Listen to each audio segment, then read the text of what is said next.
narrado, creado, dibujado y hecho todo por Manzana _ Oscura, mi persona. Espero que disfrutéis, que me he estado muchísimo tiempo. La edad de oro de la humanidad, al inicio de todo. Ya os vais enterando qué es este mapa. Cuando el camino se rompió, los dioses solo observaron. No fue malicia, no fue por desprecio. Simplemente nunca necesitaron intervenir. El mundo siempre se sostuvo solo. Los hombres confiaban los unos en los otros. Viajaban, compartían, aprendían y avanzaban juntos. La humanidad era prehistórica, pero solo en apariencia. Bajo mi punto de vista, un cavernícola sobreviviría naciendo en la época actual. Pero un humano de la edad actual no sobreviviría a las condiciones del cavernícola. ¿Qué hace que una civilización sea avanzada o no? Una sociedad avanzada tecnológicamente no es por sí misma una sociedad justa ni libre. Pepe Mujica, 1935-2025. Sociedad actual, tecnología alta, máxima desigualdad, tecnología controlada por la élite, control máximo que no protege, información controlada por quien controla la tecnología. Sociedad Oliver Stone, desde la segunda edad de hielo. Humanidad dispersa pero que ya controla buena parte del mapa terrestre. Puntos en conexión existente, canales de comunicación mundiales mantenidos por chamanes. Economía basada en el trueque, no ricos, no pobres. Un hombre posiblemente naciera en un poblado, pero el poblado no estaba solo. Se comunicaba con todo el mundo. Un hombre solo no viajaba hasta el fin del mundo, pero que le llegaban pieles y materias primas de gran parte del planeta. Esta época me la imagino como una época de gran justicia, de igualdad social. Nadie por encima de nadie, nadie con más derechos que nadie. Si uno pasaba hambre, el resto también. Yo la llamaré la edad de oro de la humanidad. La edad de oro de la humanidad, el conocimiento no estaba escrito, pero no significa que no tuvieran, solo que funcionaba de diferente manera. El conocimiento se traspasaba entre los que hablaban y los que oyen, y llegaba a todas partes del mundo conocido. Mediante reuniones estratégicas, nada se ocultaba. Los avances se comparten, el hombre camina unido. El hombre era libre y tenía la valentía de hacer lo que quisiera, ir donde quisiera. El mundo era bueno. Esta era estaba cimentada con la necesidad humana, la comunicación primitiva mundial, la valentía y las ganas de comprender. Durante esta época, los ríos se volvieron memoria, los caminos eran seguros, el mundo era grande y no dejaba de crecer. En esta época de máxima estabilidad nació el dios más respetado de todos. Nació el dios exploración, el dios más beneficioso para los humanos. Los dioses mayores, los de más poder, lo bendijeron.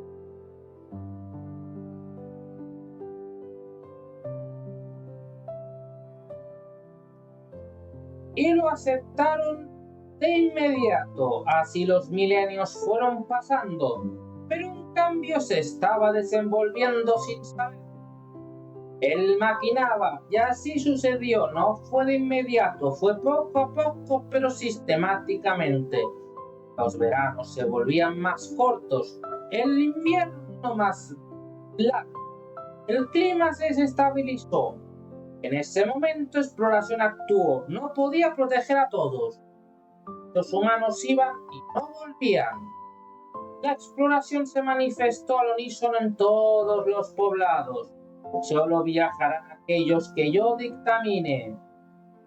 Los hombres se les llamará chamanes. Les protegeré en sus viajes, y así la era de la información no morirá. Quien sin el dictamen de chamán quiera viajar o separarse de la tribu, lo hará sin mi protección. Los dioses supremos solo mirarían algo que siempre les va a pesar en su conciencia. Con los siglos, la exploración se fue debilitando. El clima ludo hacía que cada vez tuviera más dificultad. Los chamanes lo notaban, no dijeron nada. No querían que cundiese el pánico. Terminó llegando una era donde varios chamanes se negaron a viajar. El chamán de más renombre, el chamán del centro del mundo, el que más conocimiento adquirió, frenó la decadencia. Creó cónclaves entre chamanes, creó rutas donde pasar, modificó las barcas que pasaban por los ríos. Así mantendría la era de la exploración unas décadas más. Todo fue inútil. Aren se encontraba cruzando el Danubio. Estaba a más de la mitad del camino cuando apareció la exploración y le advirtió: date la vuelta. No hizo caso a su advertencia. Él debía de llevar a cabo un intercambio muy necesario para su tribu. Pieles a cambio de radiolita para herramientas, además de sílex para lanzas, y no menos importante, se negó a aceptar que la era del intercambio se acabó. Navegaba por el río hacia la tribu, cuyo asentamiento estaba más cerca de las montañas blancas, actuales Alpes. Pero algo iba bien, no encajaba, las montañas se veían diferentes. Estas blancas, en vez de eso, parecían que reflejaban la luz. Creaban un arco iris precioso en el horizonte, pero también temible como un mal augurio. Faltaban pocos días para llegar. La temperatura iba bajando según avanzaba, aumentaba el frío. No era normal, y menos en esa época del año. ¿Qué está pasando? ¿Debería darme la vuelta? Exploración me avisó: continúo, hasta que ya no pudo continuar. El río se había congelado, la barca se había estancado, se dio por vencido. Más allá de las montañas lo vio con claridad. Estaban envueltas entre una pared de hielo, y el hielo avanzaba con el frío. La era de la información, la era de la comunicación, moría ese día. Exploración, el dios más beneficioso para los hombres, el dios que los supremos bendijeron, no murió. Se dividió en partes más débiles y deformes: guerra, caos, comercio, supervivencia. Comercio, supervivencia, entre otros. Los dioses supremos lloraron y se lamentaron.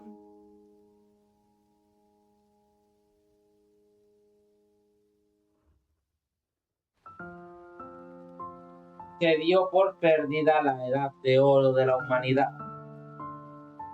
Solo le quedaba una cosa por hacer: a volver con su tribu. Todos los chamanes debían abandonar los caminos y volver con su tribu. El conocimiento no debía morir, y era el peor momento de todos para que pasara eso.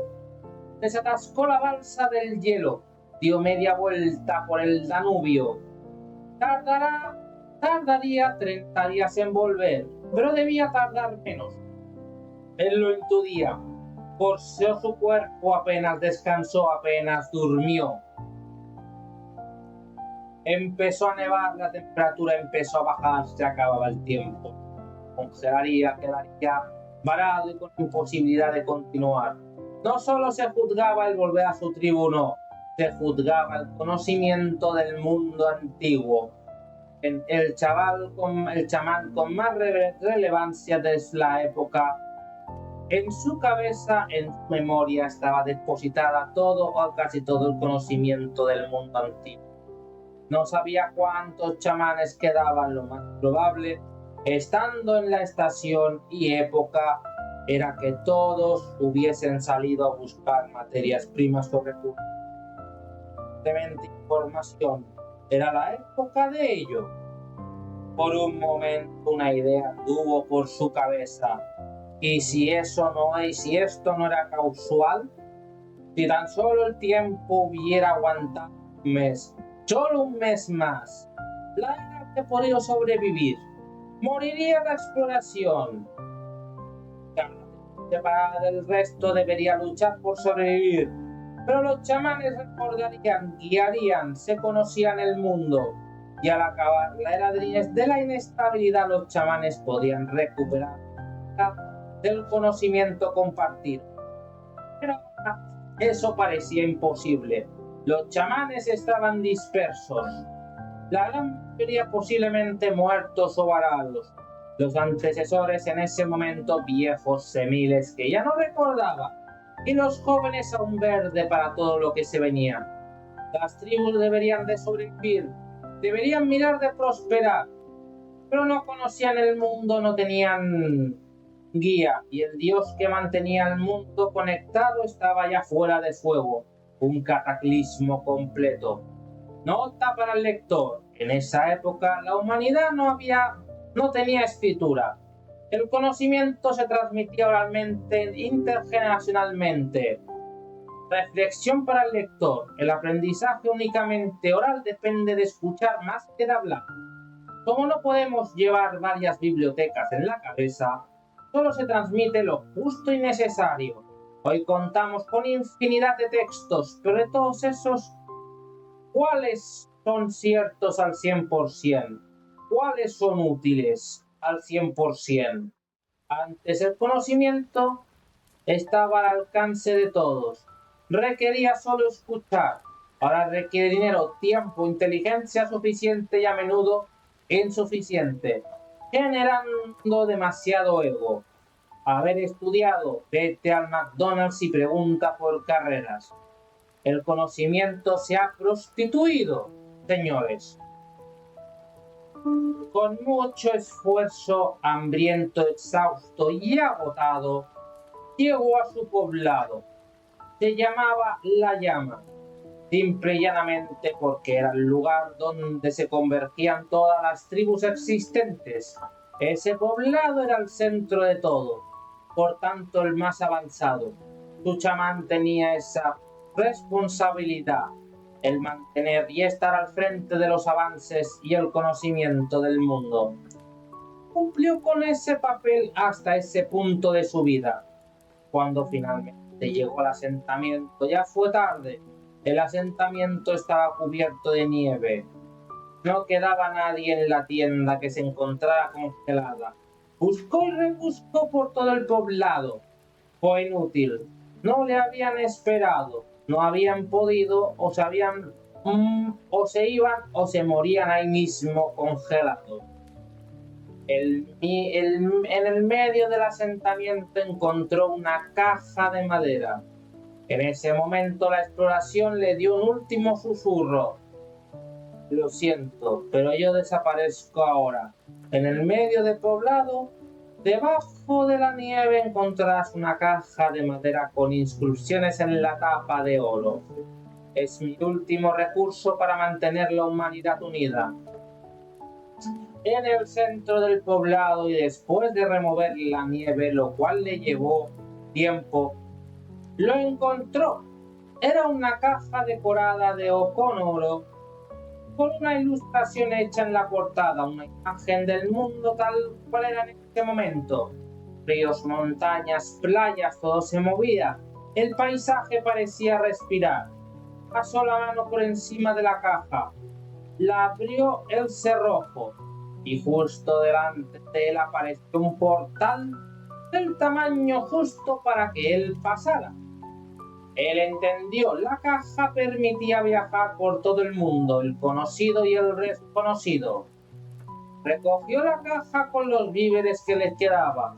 emprendió la marcha, quería llevar con su tribu, quería guiarles, enseñarles, quería que más adelante la exploración pudiera revivir. Esa noche el viento fuerte borró las huellas con la nieve. Pasó varios ciclos lunares buscando a los suyos, no los halló. Finalmente se resignó a usar la capa. Ya no solamente quería que no muriese esa época el conocimiento y exploración del mundo, quería encontrar a los demás chamanes que pudiese y quería compañía. Recorrió caminos por todo el ancho del mundo, buscó chamanes e intentó encontrar a su tribu. A las tribus aliadas todo le salió mal. Los chamanes que encontró murieron cumpliendo sus obligaciones con las tribus. Los asentamientos que no huyeron o se negaron a huir murieron ahí congelados. Las tribus que huyeron se quedaron sin guías, se volvieron salvajes, caníbales, peligrosas. El miedo se extendió. Ahora si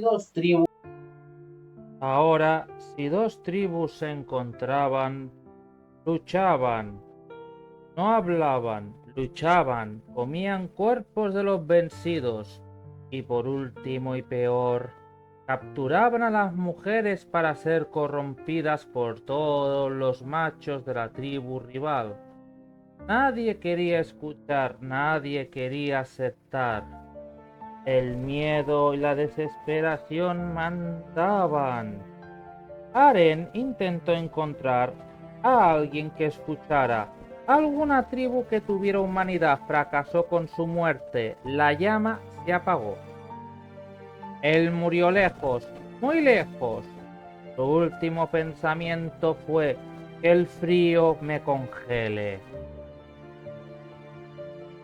Con todo esto, en esta maldita era, en la caja guardó pieles, piedras y materiales neolíticos avanzados. Que el mundo recuerde que durante toda una era el mundo no se dejó vencer por el miedo, la necesidad ni la desesperación. Murió en las montañas heladas, en el pico de los Alpes. La caja desde ese momento quedó escondida bajo el hielo durante miles de años. Que el maldito hielo se lleve todo lo que quedó de la edad de la exploración. Cuando alguien termine encontrando la caja, esta traspasará todo el conocimiento, trauma y desesperación de Aren. Solo si éste logra superar el trauma será digno y ésta la aceptará como dueño. Fin.